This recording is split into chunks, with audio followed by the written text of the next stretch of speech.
So this is the project. Get rid of this grass, never properly grown right due to the trees and general kind of shrubbery and weeds that grow around it on the other side of the dry stone wall. So it needs to go. That means a few tons of muck away to shift off the drive, so a few skips have gone there. Now setting pin curbs which will bound the edge of the apple tree and look quite a feature. I'm going to bed the whole thing on a waterproof membrane, so when we stick the concrete down, it's got a nice base to work to. I did actually whacker plate all of the ground below this, by the way. Missed that out, but I did make sure it was a sound surface, and then it is now pretty much ready for curing. A nice bit of concrete it is too.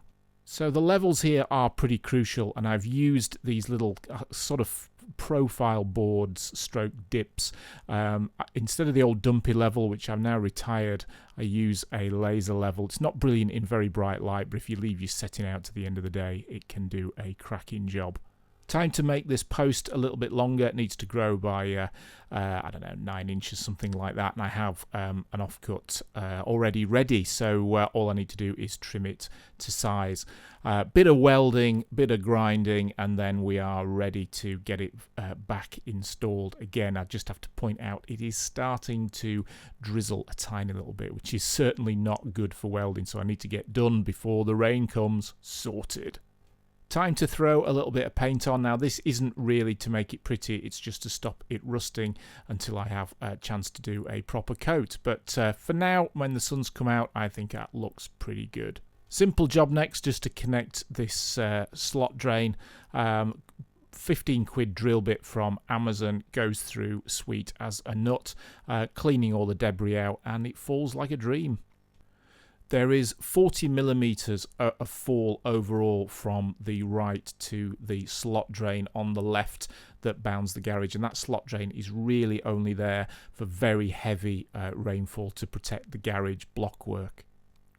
The numbers on here are dips, they aren't reduced levels, so the bigger the number, then the sort of lower the ground is at that point. Now, I do have to negotiate an existing pin curb that runs from a corner of the conservatory towards where the gully is. Now, there is a bit of fall on the first section on the right, but on the left it is flat, so water will take a while to run off, but it will drain. It's pretty much millimeter perfect.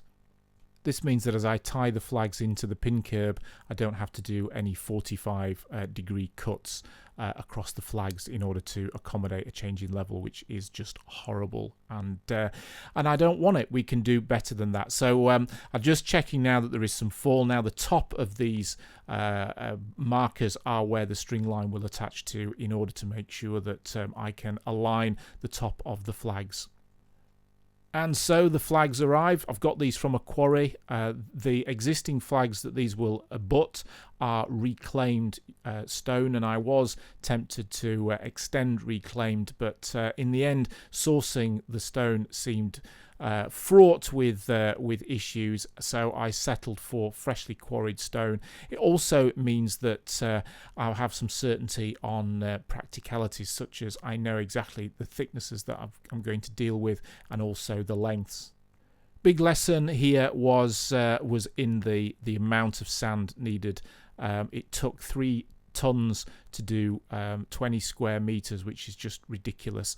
But I left the concrete low enough just to give me some tolerance on the flag sizes, but I wish I'd tightened that up. Little detail here, but around the apple tree I wanted a radius, so I used an angle grinder and then cut the main flags all the way through with a still saw, and did the same for the little sort of cutout around the pole that we extended earlier.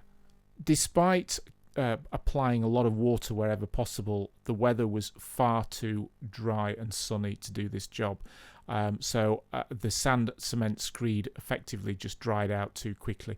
When it came to pointing, however, we had a little bit of shade, so it was a lot of pointing.